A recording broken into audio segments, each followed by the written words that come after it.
Neale Bailey here. Over the last 20 years, I've ridden and tested motorcycles all over the world, and I've told some pretty crazy stories, and today I've got a story for you. I wandered into 10 cycles a couple of months back, ran into my good buddy Terry Schleifer, and he said, what about this for an idea? And he rolled out a KTM 1290 Super Duke and said, I think we need to take this bike to the Dragon. And I said, what you thinking, Terry? And he said, well, our good buddies SKDA Graphics have got an idea to put together a Dragon bike. SKTA did the graphics, Terry provided the bike. So I put in a call to Ron and Nancy Johnson, our good friends that run thetaleofthedragon.com. They're the guys that actually came up with the name of the road and named all the corners and said, you guys mind us bringing a Dragon bike out and having some fun? They said, bring it on.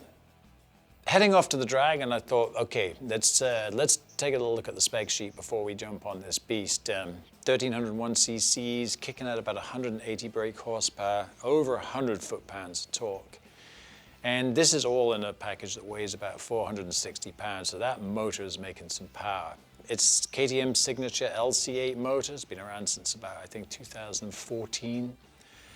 75-degree V-twin, 4 valves per cylinder, big throttle bodies and fuel injection. Incredibly linear power. You get on a bike like that, it's easy to be intimidated. The Dragon's tight, the Dragon's technical, it's very undulating.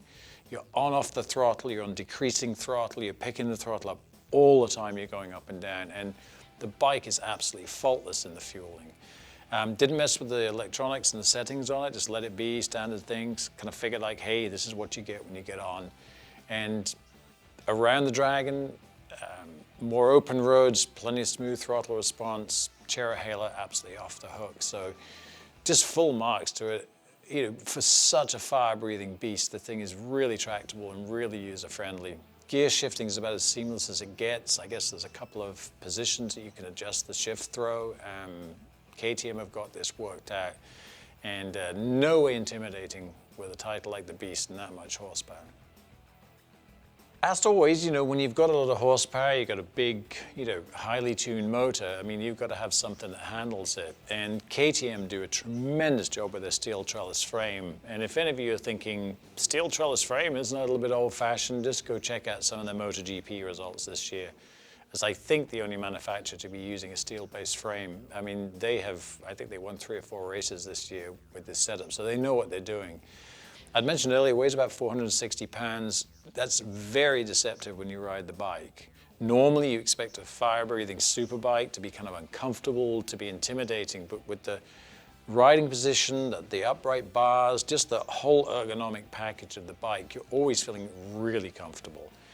There's a few things that really amaze me. The WP suspension, front and rear, it's just off the hook. And I think, again, when you're in MotoGP now, what, 4 years for KTM, the lessons they're learning in MotoGP are really trickling down to us end users at the street, because the suspension just takes everything that you can give it. And especially when you're around the Dragon, not necessarily the Dragon, the roads can be quite rough. There's a lot of potholes, tar bands, frost heaves.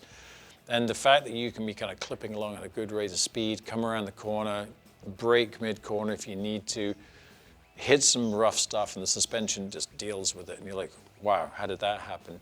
So it's just really impressive. The brakes, just another world again. I actually, when I got home and rode my old custom Triumph to a friend's house for dinner, I got off it because I thought something was wrong with the brakes, and I realized, oh, that's right, I've just been riding on a Brembo 4-pot radial caliper setup on a KTM Super Duke. They are absolutely nosebleed strong, but they're not out of control. You can, lots of good travel at the lever, extremely strong, working really well with the suspension. Overall, suspension, ergonomics, riding position, felt very safe, very secure, very comfortable. Quick last thing I'd like to add about that is the bike comes with a 200 series rear tire, and I initially thought that might make the steering quite heavy, make the bike a bit cumbersome. Not at all. You don't even realize it's there. That thing will flick right to left like you think you're on a 600, and you have to keep reminding yourself, this is a 1300cc V-twin. Phenomenal job, KTM.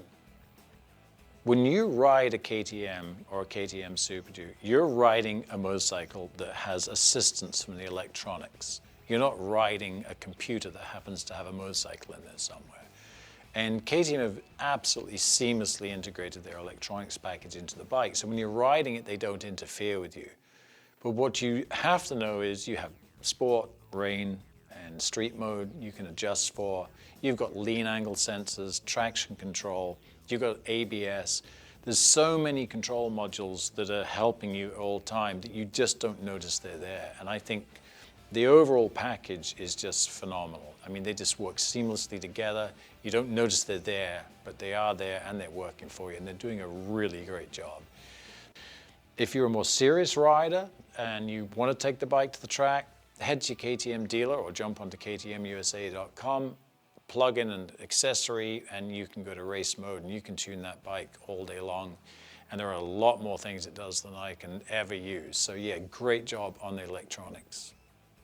Overall, just an amazing day. Got to make a bunch of runs on the Dragon, got to ride all around Joyce Kilmer Park, ran into a bunch of old friends, seeing Ron and Nancy, working with our buddy Killboy. A lot of people know Killboy from out of the Dragon.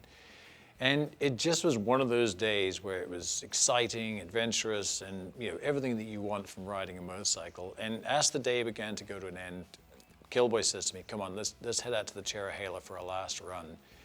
And I got on the Cherahela.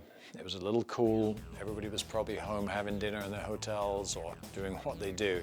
And I had that whole road to myself, and just laying that KTM into those big, wide bends on the Cherahela Skyway that just seemed to go on forever. The sure-footed nature of the bike, the sound of the V-twin, just the whole comfort, the package. Having spent a day getting used to it, couldn't have been better.